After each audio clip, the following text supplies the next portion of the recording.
Hello and welcome. In this episode, I have a chat with Corina, an awesome Chief Marketing Officer for a development agency based in Cluj-Napoca, Transylvania. We learn about what digital marketing, communication, social media, and product strategy means for various organizations, mostly technology startups, and of course, the skills one needs to handle those. We talk about networking, mentors, taking risks, and moving places in order to pursue exciting work and to grow as a professional. All right, let's get to it. Enjoy.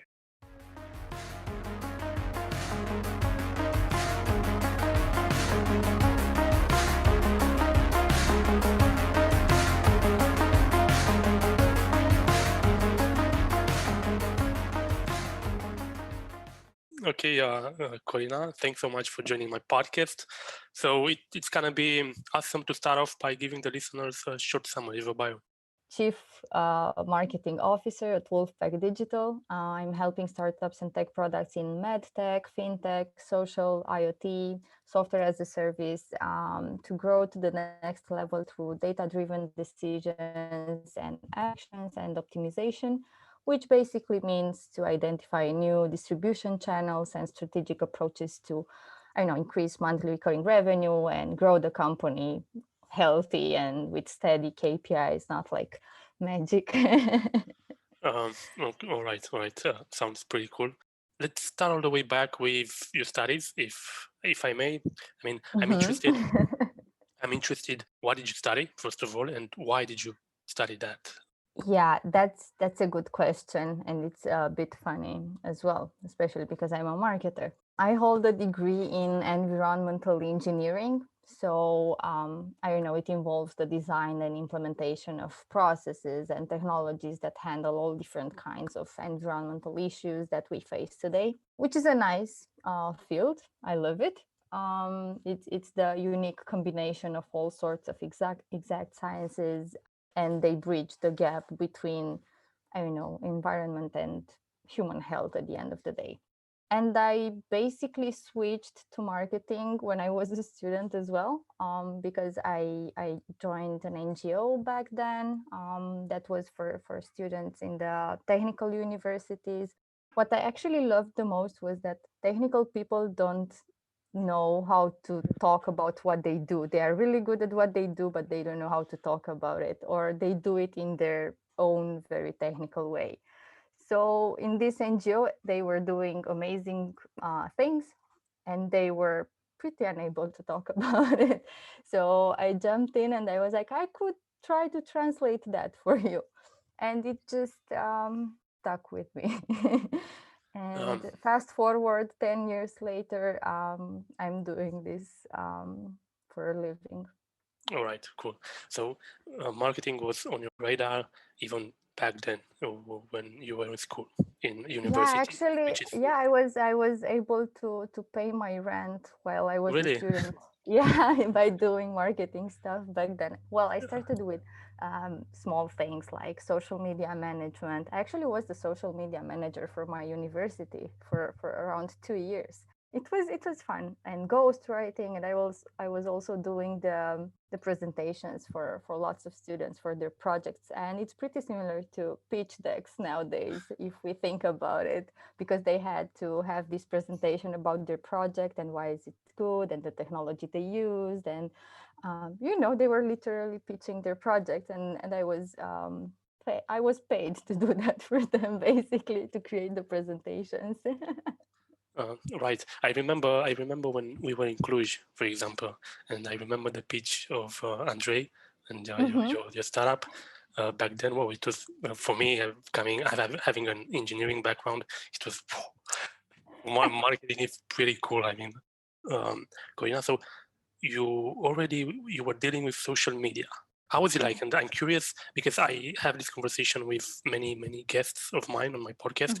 How is it that we as millennials and even the younger people like Gen Z and all these people, we are attracted by technology. We want to work in tech companies. We want to work with startups and doing interesting things. What clicked and how did you decide to become a social media manager?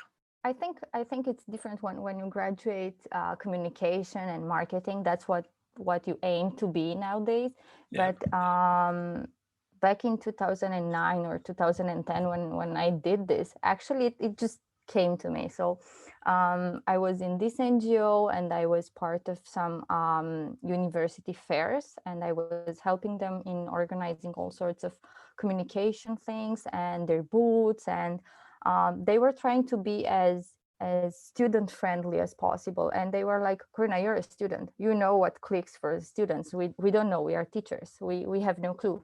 So I was trying to help them, and I was like, well, if I'm going to this international educational fair for you and I'm going to represent you, how about communicate it and using your social channels? And they were like, yeah, you could do that, because we don't know what to do with that. So it just basically came to me as a way to communicate with students. In my mind, it was like, it was not, I want to be a social media manager. I want to communicate the right thing to the right audience. And students were on Facebook back then. So I was like, then we have to communicate this on Facebook. So it just came quite naturally to me, not as a dream job. And after that, it was like, oh, so if you're doing this for them, you could do this for our business as well. And soon enough, people were paying me for that, and I could pay my rent. And I was like, oh, this could be a job. So for me, as a technical student, it was not something that I thought about. I was, in my mind, it was, I want to be an engineer, I want to do that. So I never thought about social media management, content marketing, copywriting. I was like, I like to write text, I like to communicate. So Um, yeah, I think social channels are from a user perspective, or from a human perspective, they're like the way we read news and keep in touch with the others nowadays. So it was natural to see it as a way of doing my job at the end of the day. And as a professional nowadays, yeah, I could say that once I was a social media manager, but again, it was not something that I aimed for. It just came to me and it just grew with me in a way. if I may say, it was the right timing, I think, for all of us. I mean, just jumping on on this trend. Yeah. It was actually, it was booming back then, and Yeah, the reach was amazing. I mean, the reach I had while doing some social media posts when I was a student was something that agencies have nowadays as their KPIs. It's a total it was a good thing, and it was definitely a good period to start with that. Yeah. okay, right. So you are doing your studies, you are involved in this NGO. What advice Mm-hmm. do you have to give for other students? Would you encourage them to try as many things as they can, Well, internships, that's NGOs, and Yeah, that's for sure. So I was 100% sure that I want to be an engineer when I started. I was 100% that I want to save the planet and find some new biotechnologies that will change the world in a way. And in a couple of years, I realized that I'm pretty good at something else, that I really like it, that it's engaging, and that I can actually help lots of businesses and lots of products to do what they are really good at, and they are not able to communicate. And having a technical background also helped me give them advice in terms of product processes, algorithms, architecture, because, well, at core it's the same, it's still mathematics or physics, or the exact sciences. So for me it was mind-blowing to see how many things I learned from volunteering. And it was not the action itself, like the things that NGO had as a purpose, but the entire framework. So I had to learn how to work internationally, how to use normal emails, how to create, I don't know, all sorts of filters in my emails, how to create subject lines that are catchy and people are going to read, fundraising, communication, project management, cultural differences. That's the biggest thing that I learned in that NGO, because I had to deal with 33 countries, people from 33 countries, and I think there were around 90 cities. That's huge. People were extremely different, and I learned from them a lot. So I definitely advise all the students to volunteer in something they like or they think they like, and to try as many things as possible, because you never know what you actually like. And at 18 or 19 years old, you have actually no idea.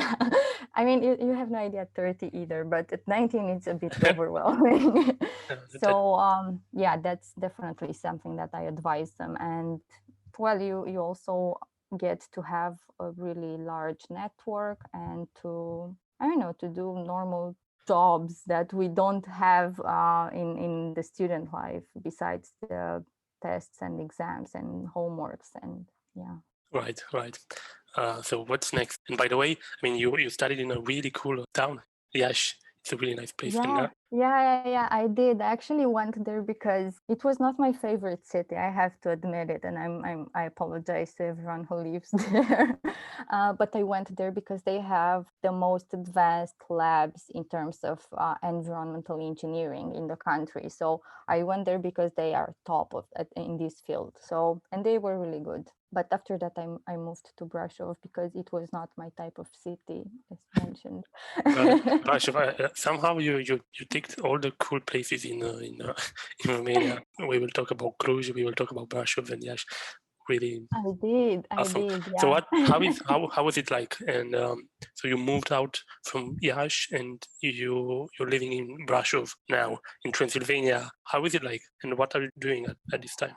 Back when I was a student, I was commissioned to help in a business event with their communication and some part of their VIP networking component of that event. And I met someone who was an organizer of that event, and we managed to chat a bit. And they mentioned about a business in Brasov who was actually looking back then for a communication specialist. I told them that I might be interested, so we could have a chat. And those guys were actually in Iași back then, and we met for a coffee. We clicked. I started to freelance for them because I was still a student. So I was freelancing for them, and then when I graduated, basically I had my presentation for the degree on a Friday, and on a Saturday I packed all my stuff. On Sunday I moved to Brasov, and Monday morning I was in the office signing my paperwork and the agreement. So it was a pretty fast change from being the student in Iași, if you want, or the engineer graduate, to being a communication specialist. I think it was the name, or PR specialist. I don't remember the name, because it was like you just pick a name for your role, because so this was a consultancy company. They were consulting lots of businesses and startups in doing their business plan, getting grants, getting funds, and everything in terms of growth. And then they also had some sorts of consultants for different types of funds. We have EU funds and all sorts of other types of grants. And I was there as a communication specialist for them, but soon enough I became a consultant in terms of communication for their clients as well. And somehow that business grew a lot in 3 or 4 years that I worked there. Not because I worked there, because the business, I mean, everyone's effort. We all know it was thanks to you, right? So otherwise No, that's why I did mention, because the business grew. But with it, other, I will call them satellite businesses, came with it somehow. So we also opened a co-working space there that I was a shareholder in it, because I was working with them, and we arranged this type of business, which was really nice. So I was the communication specialist for this consultancy company. I was the consultant for lots of businesses they were working with, and some institutions or city halls in Romania. And then with this co-working space, it was insane. I did a lot of things there, but basically that's how I learned how to work with super different people and different. I mean, it's not the startup world we know right now. I also worked a lot on some projects with disabled people, which was again another super good exercise for me. We had lots of coworkers that were disabled, and they were really good at their jobs. Working with them, it's different than knowing about it. So again, I learned a lot about stigma. I learned a lot about all sorts of labels we put on people before actually working or speaking to them. And I learned how to communicate all sorts of things in this field. So from wheelchair basketball, I had some projects to work on, or to city halls and institutions, or to, I don't know, architecture projects. So it was a really, really wide job back then. So after that, I felt that I'm learning a lot, but at some point it was too much. It was all over the place, and I felt the need to go in one way. I can't do everything. I mean, I can apparently, but I don't want to. It's not sustainable for the long term. It's not healthy. It was not healthy for me to keep going. It was not sustainable for me. It was not my cup of tea. So yeah, I did all sorts of things in terms of communication and marketing and consultancy back then. It was a really, really good place to open the co-working space as well. Awesome. At some point, you were all over the place. You were doing marketing, you were doing communication, consulting, working with these co-working spaces and so on. And is it fair to say you were quite a generalist at that point? Definitely. What's your approach when it comes to being a generalist versus a specialist? I think they are both good. yeah. It's not a good or bad. It's not a... No. Yeah, you're right. So yeah, I was quite a generalist, and I think that in order to be a specialist, you first need to be a generalist. That's for sure. Because once you learn from all over the places, you gather a lot of experience from all different things you get in touch with, and different approaches and different point of views and everything. And once you decide to go into one path, no matter which one is it, it's gonna be not easier. I don't want to use that word, but you're gonna use way more creative ways to do your work, because you have a really good mindset already. You've built a lot of experience based on different things before, and now you can place all that general experience into one field and focus on that one field and make it really, really good. So I think they combined together, they are really, really good. And I think working with generalist and specialist, it's the best approach from my point of view. Both of them are for different people. I mean, some people prefer to be generalists forever because that's fun for them. Some of them prefer to be specialists right from the start, which I can't understand, but I see that it's happening. So I respect that. But yeah, both of them are really, really good, and it depends how or when you approach them and on your personality and experience, for sure. Okay, Corina, so what's next after Brasov?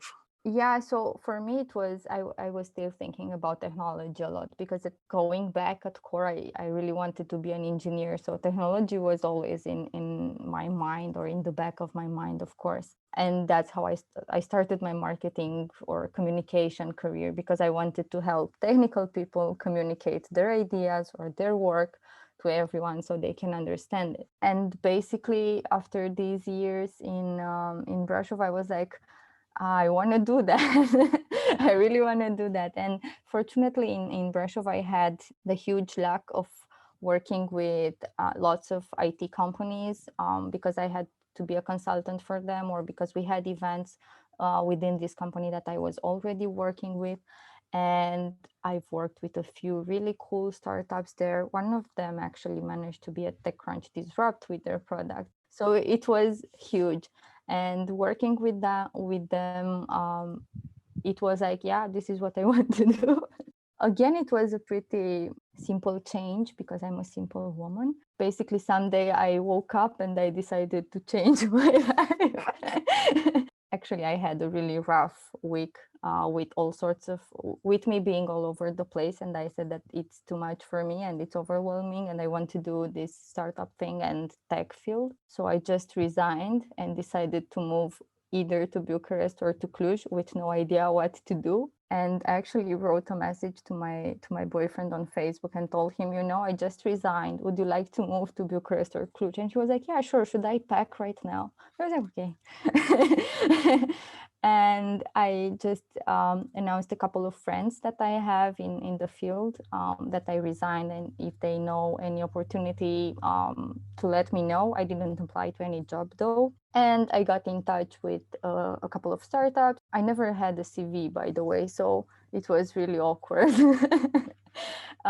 So I got in touch with a couple of startups. Among them, it was Vista Analytics as well, the one that you've mentioned that you saw us in a pitching session. We had a couple of Skype calls. I told them that I don't have a CV, but I can cluster some projects that I've worked on, because everyone is like, so Corina, tell me about your degree. Did you graduate with communication? I was like, nope. Have you? No.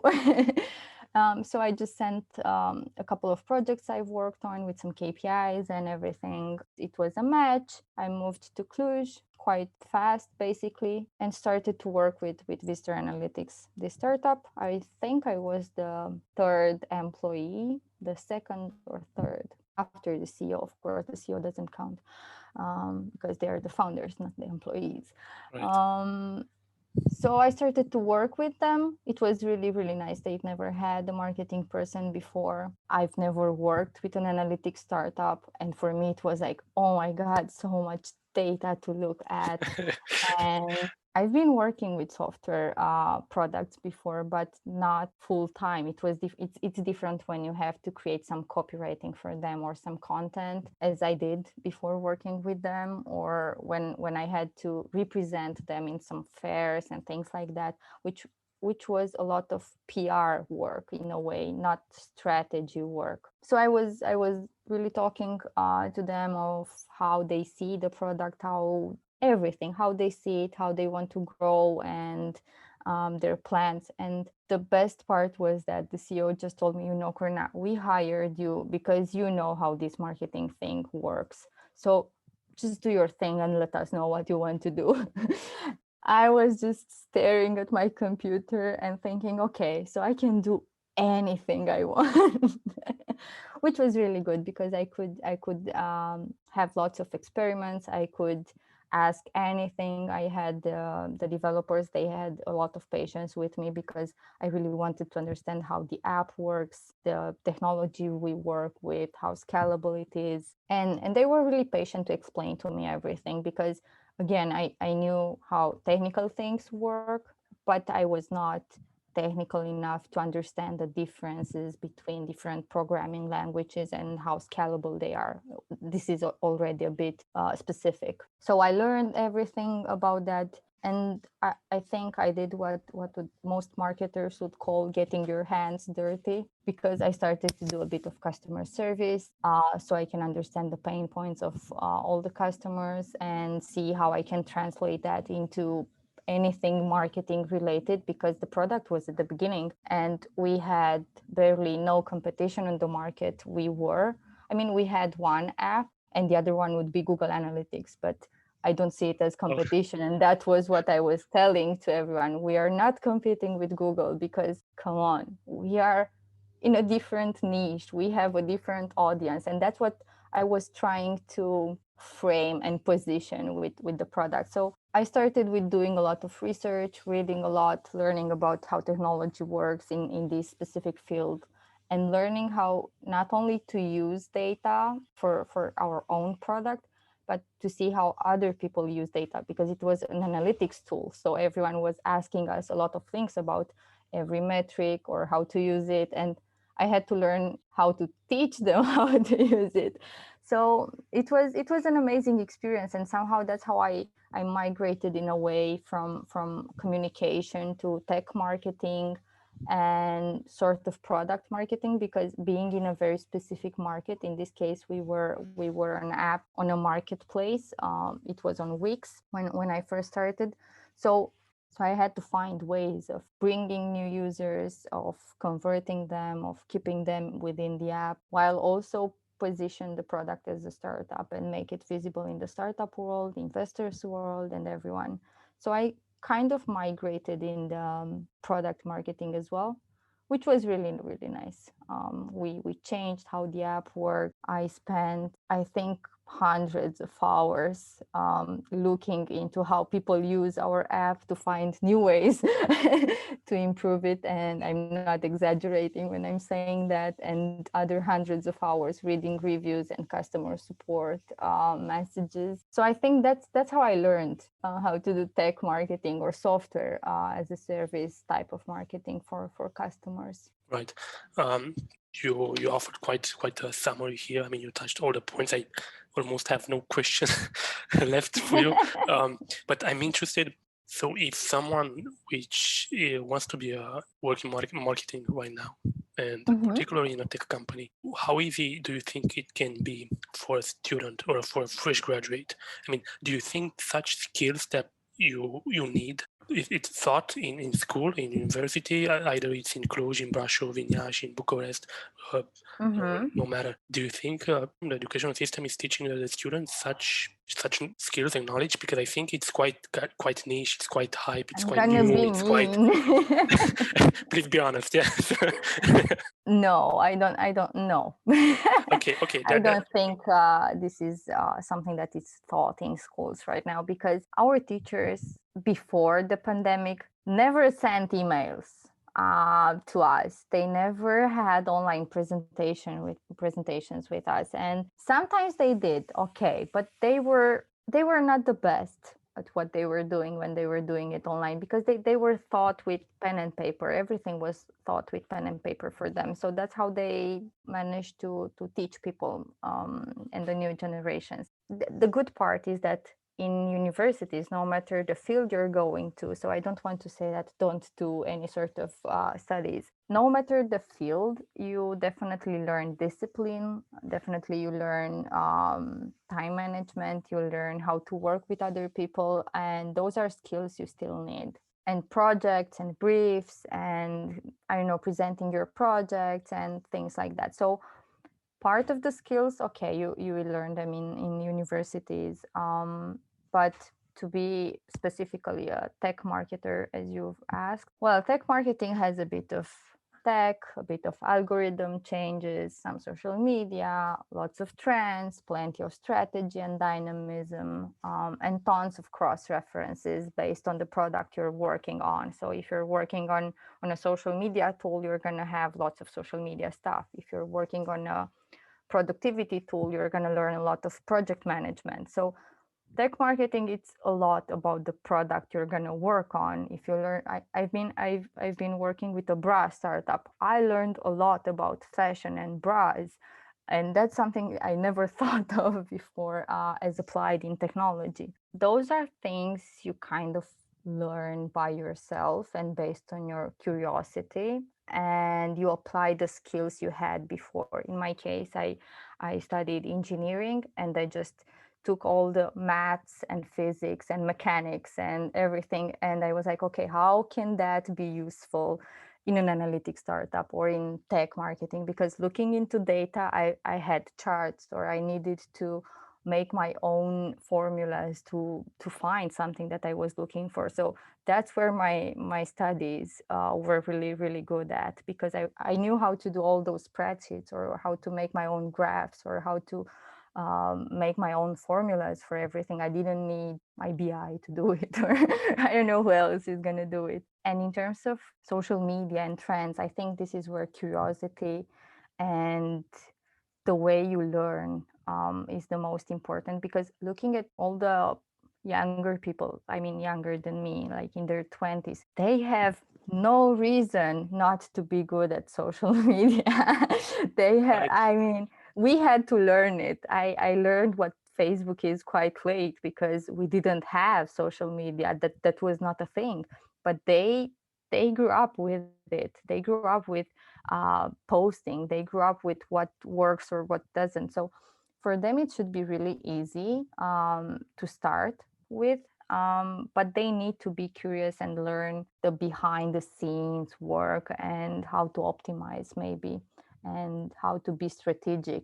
And that comes with, I don't know, self-learning in a way. And you really need to be motivated enough to keep reading, to keep testing and failing, because that's definitely a process that lots of people need to go through. And something that I've seen at some people that I worked with, I'm mentioning especially the really young ones, they were expecting the results as on social media, where you post something and you get the likes, you see the numbers right away, which is really nice.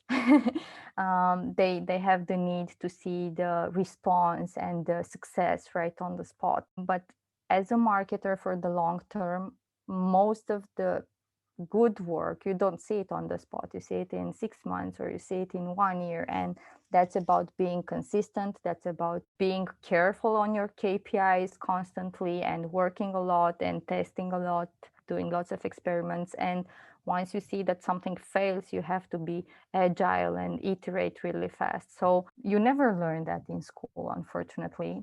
Teachers don't let you fail and iterate. You either do it or you don't. So that's something that comes down to each person, type of personality or way of working or motivation at the end of the day. I'm looking back on my notes now, and you moved out from Yash to Brashov like next day after graduation instantly, which again, it says a lot about you as a person. I mean, you have no fear of failure. You have no fear. You are curious. You want to stress things a bit, and you did the same when you moved out from Brashov to Cluj. It was so easy for you to just do this change, because for some people it's not quite easy to move from one place to another, to start it from scratch. And the key, I think, here is, so you mentioned you had no CV, no resume at all, but yet you ended up in a cool company. You had, I would say, a really nice network. We're gonna touch, so we're gonna I'm gonna take a note on this one, and I want to touch the subject of network and how it helped you during your career. So let's leave behind the visitor analytics in Cluj, and again still in Cluj. But what's on your plate right now?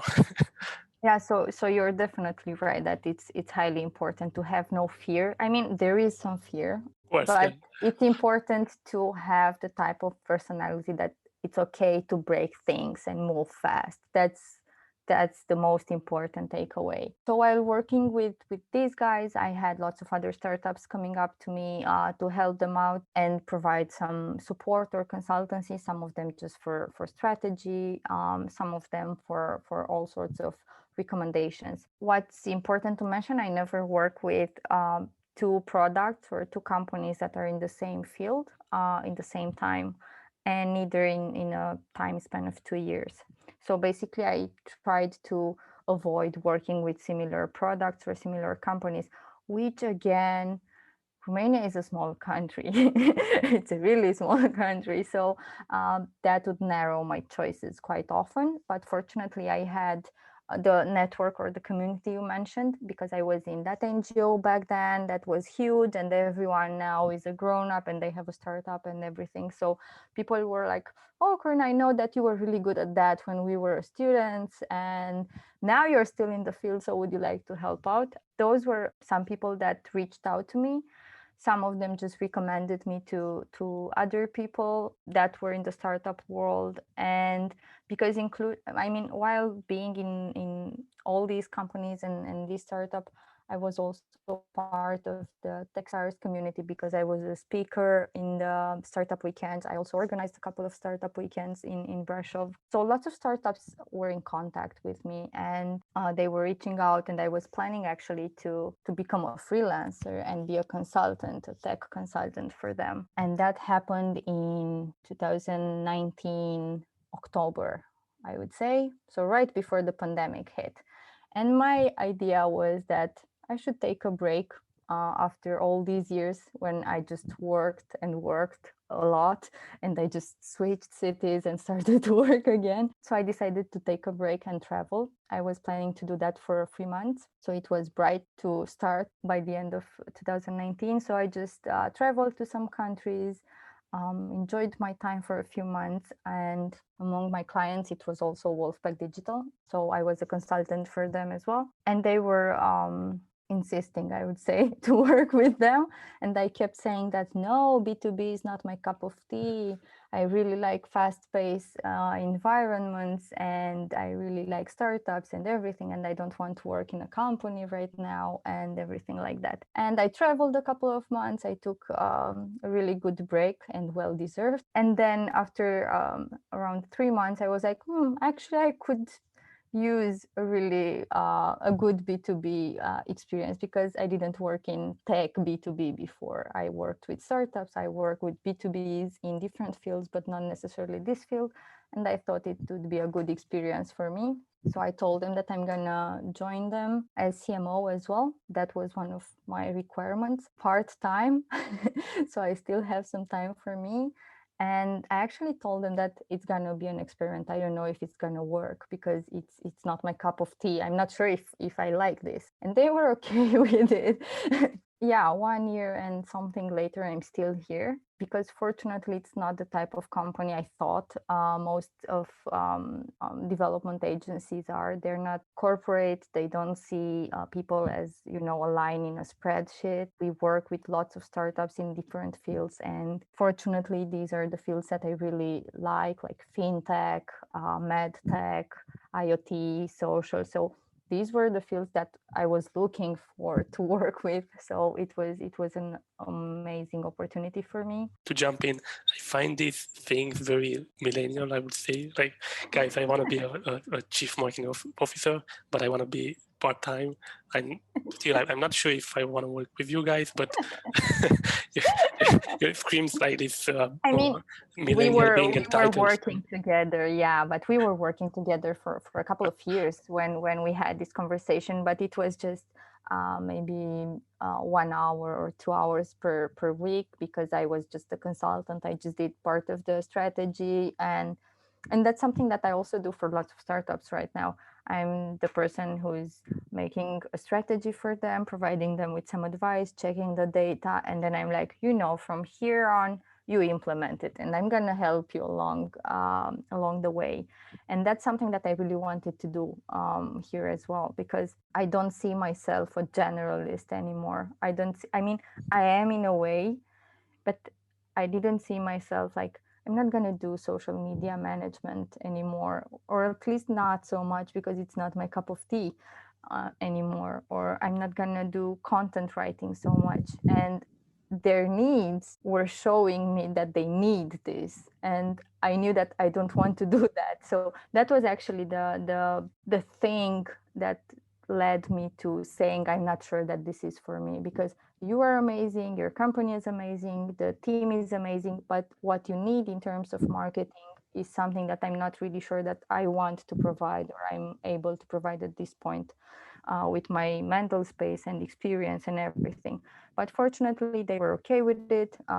They mentioned that we can hire as many people as we need, just to work together and make it happen, and we can adapt. So that was huge, and it was really important. And now, okay, I'm also doing small parts of everything, but it's enough to still like it, and enough to still delegate lots of things. Right. Awesome, Corina. So again, you've mentioned you had no CV, no resume. You had your network, you had your people. Do you think your personal brand had quite an impact when it comes to maybe this company asking you to join them and be like, it's not easy, you have to be a chief marketing officer. I mean, it's for sure it's not easy. I have to be at the difficult. grown-up table, yeah. It's quite difficult, and clearly you had a good run at the previous companies. You were doing quite a nice job, but I think what's important over here, people knew that you are doing quite a good job. So this personal brand, how did you go around that? How did you build such a strong and nice presence? Yeah, I think personal brand is definitely something extremely important. I don't have the type of personal brand that most people associate with. Like, I don't have the clout with thousands of followers and everything that people consider highly important.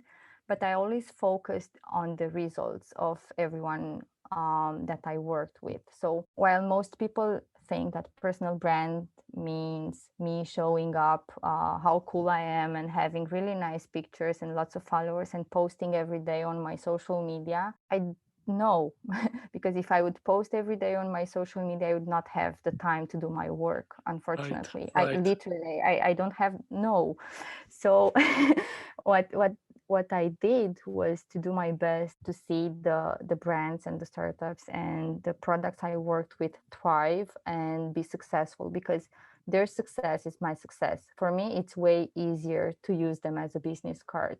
Do you see that startup? They managed to grow from 8,000 users to 2 million. That's my business card, not my number of followers on Instagram. Basically, I would say that personal brand in my case was the fact that I was participating in lots of tech events where I managed to present the startup that I worked with and the results, which was those were real numbers, and things that you could see. You could actually, you can always Google the revenue of a company. You can always Google the growth or the number of users they have. And usually what I do is like, I started to work with them in, I don't know, February. Just check out how the company changed before and after my arrival there. And that's what I use. And that's the personal brand that I think it's important, the success of the products you worked with. In most cases, I would not say lucky, but let's say lucky in this case. I was lucky because, as mentioned, I've been traveling a lot, so I met lots of people around the world. I've been volunteering that NGO, so again, I met lots of people that I kept in touch with, and they were all in the technical field. So again, it was my field as well, and they recommended me, or we kept in touch on different things. I was participating in lots of startup events across Europe, where again I met lots of people, or I was a speaker or a mentor or just a startupper and talked with a lot of people. So basically it came natural to lots of people to contact me to work together or to recommend me, because they were like, I know she did that.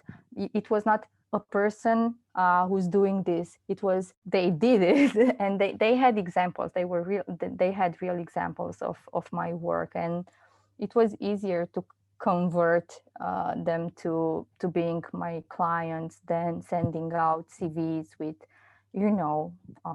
telling them that I graduated environmental engineering. Very useful for them.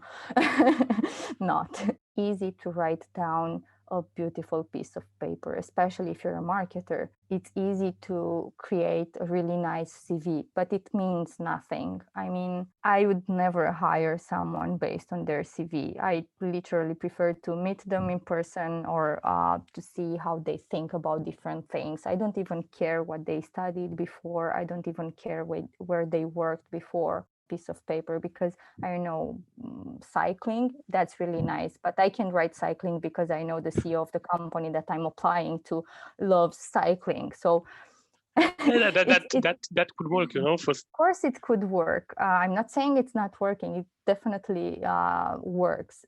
It's just not my cup of tea. So in my case, I just clustered a few projects I worked on, different projects with a small brief and the results and what I did and the results and some KPIs. And I was like, here's the work. You can go to any of these people and ask them about it. So I thought it's more accurate. And of course, the network did the job. My presence did the job. Me talking about the results did the job. Me talking about what I do. So I think it's a mix of everything. It's not necessarily personal branding. It's a lot of work over the years. Corina, tell a little bit more about mentors, if you had any.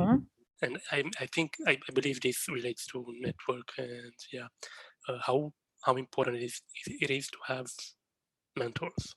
I think it depends on the type of personality you have. I mean, everything depends, of course. I think mentors are great when you're really young. I think it's important to have a mentor that you truly believe in based on their experience, not based on their number of followers. I'm going to throw back that again.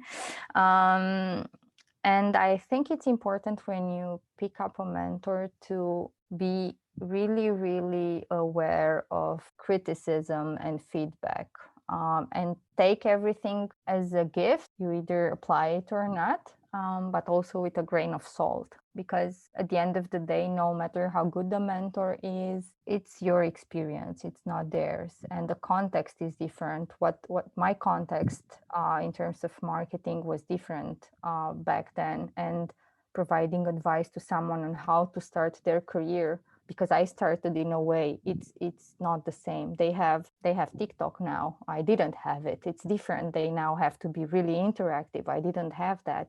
I didn't have to learn that at my 19 years old experience. It's different. So they will still have to do the work. Now, in terms of having a mentor, for me, I only had, I wouldn't say a mentor per se. So in that NGO, I did have a mentor when I joined the marketing department internationally. They would provide you with a mentor. So I had that person. They taught me about the processes, the organizational things, the differences between different roles within the organization, and pretty much operational things. And they were also supporting me when I wanted to apply for different roles within that NGO. And they were telling me how to write my motivation letter. They would feedback it. They would provide me with different training sessions to attend. But again, I was a student, and it was not a career mentor. It was within that organization. Afterwards, I would say that I worked with people who had the skills and the patience to be mentors without being official mentors for me. And fortunately, that went well for me. I never had to go to someone, would you like to be my mentor? Because the people I worked with, they were there, and they were happy to help me along the way and mentor me when needed. But it was not something official, for sure.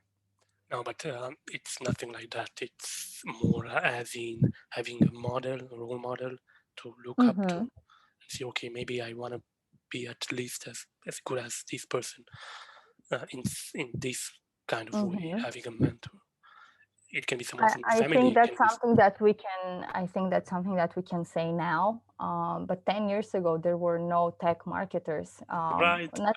Not even 5 years ago in Romania, I would say we didn't have marketers for startups, because the startup market in Romania was not developed enough. We had marketers for corporations, for tech agencies. Yeah, we did, but we didn't have marketers focused on software as a service. That's how I started. I was looking around, and I was, who here can help me with marketing for software as a service for the Brazilian market, or for the Israeli market, or for the Russian market? And we had none. So or at least I didn't find them. I'm pretty sure there are somewhere, but I didn't find them. So it was different. I didn't have someone to look at from this perspective. I was just reading a lot. I was trying to find people in the US and in the Western countries doing similar things. And my research was, okay, which products I really like, which products are really good at doing, you name it, type of marketing. And then I was searching who's doing that job. And then I started to follow them on LinkedIn and to learn from them. So yeah, that's how I tried to learn. Okay, so you are pretty much pioneering this stuff for at least for Romania. I mean, you are. I mean, maybe they were, and I was living under a rock. It's really possible, but I didn't find them when I was looking for this. All right, Corina. Tell me if there's anything I missed. For example, I know you write on Medium. You write I do. quite in a nice manner. Again, this might be part of this personal branding. How do you show yourself online? Either it's on Facebook, either it's on Medium, either it's on In fact, my question would be here: does it matter on what kind of channel, on what kind of app you show yourself? I mean, does it matter you are more on TikTok? Does it matter you are more on Instagram or Medium or LinkedIn? I'm gonna be very generalist again, and I'm gonna say it It depends. depends. Yeah, of course, it depends. I think it really depends. In my case, Medium is my go-to channel because I talk and write a lot, unfortunately. And I really like to provide really insightful information. And I think social media is for fun in a way, or at least that's how I spend my free time, but not learning time, if that makes any sense. So I was thinking about people like me when I want to do some research and read some serious stuff. I'm not gonna type Facebook, neither Instagram. I'm gonna type something that I'm interested into, like some websites or Medium. It was in my case. I started to write on Medium because I bought a couple of domains for my own website and I kept forgetting to pay my own hosting because I'm really, really careful and organized when I work for something, but not for me. I didn't have the time for me. I was working for them. And I was really happy, of course. That's why I did it. So I was actually looking for a solution to write down my articles without taking care of the entire process, like technical things, format things, and everything in between. So I started to write on Medium. And the good part is that on Medium there are lots of publishers and they were reaching out to me, or people were just reading and writing all sorts of you can leave some sort of messages to people, like you can't chat, but you can highlight text, which was a feature that I loved. You can see what people highlight on your text. Oh my god, it was amazing for me. So seeing what people highlight, or all sorts of messages on how much they learned from some articles was really good for me. And then I just started to, I would not say write more often because that would be a lie. I'm writing way less than I should. But whenever I write, I have the luck to be featured by lots of publishers. I've been featured by the startup. They have around, I know, 800K followers. I've been featured by Better Marketing, another publisher, Prototyper. I know, Ascend. I don't even remember all of them right now, but and they were like, "Would you like to feature this in our magazine?" And they were like, "Yeah, sure, why not?" So for me, it was quite a natural way to grow. It was not my choice. Like I didn't woke up in the morning and chose Medium. No, it just came naturally. I like to write. It was the right social channel, if you want to name it like that, for this. It didn't require too much maintenance. People didn't look at followers on that channel that much. They look on the content per se. But I would definitely love to be active on TikTok right now. I TikTok. just Yeah, I love it. I really, really love it. I just don't have the mental space to create content, and neither the time for that. Now, if people want to become, I don't know, social media managers or influencers, then of course Instagram, TikTok are the channels. If they want to do that for the US, maybe Twitter is the channel to focus on. That's why I think it really depends which channels are the best. It's really based on your skills, personality, and the things you want to represent you at the end of the day. For me, it's not the filters on Instagram, neither the tweets. I'm really bad at tweeting. I'm awfully bad at tweeting. So, yeah. Cool stuff, Corina. Please tell me if there's anything else you want to add to our discussion. I think I just mentioned lots of unpopular opinions here. I think the takeaway that I would just leave it here for everyone is to always keep in mind that no matter what I said or what other people said in the other podcast, or they will read all over the place, it's that at the end of the day, something might not be the right choice for you, and that's okay. And failure is also okay. That's how you learn. And seeing results really fast, it's really awesome, but that's not going to happen all the time unless you're a social media manager which is nice. If you want to see results all the time really fast, go for social media management or for paid advertising. I think tech marketing and startups, it's a really awesome field, and it's really dynamic and big, and you have the whole world in front of you, and it's impossible not to find something that you really like. It's definitely impossible. Yeah. What do you think it's next, at least for you? So you're mentioning quite some sexy and buzzwords here, like fintech, medtech, and so on. What do you think it's gonna happen in the next, let's say 5 to 10 years? If you would go back again in school, or what would be your thought process when it comes to what I'm gonna do with my life? I would go for anything related to data. Data. Okay, wow, yeah, data science nowadays, it's booming. And it's gonna be there for a few years. So I would go for anything related to data and ethics for sure, and it's important. I'm pretty sure it's gonna be, if there is not already a field with ethical data, something, I don't know the buzzword for it, but let's just call it ethical data specialist for the sake of the conversation. The digital world was extremely fast. We all know that. Data is all over the place. We all know that. We are not going to talk about Cambridge Analytica. We're not going to talk about Facebook or Instagram. But in the same time, we really like good user experience. We really like to receive recommendations. That's why we love Netflix. You just go there and they're going to tell you what to watch next, because they know that, or Spotify. So it has a good side and a bad side, if you want to look at it like that. So data, it's extremely powerful. I can bet it's going to be a currency in a few years.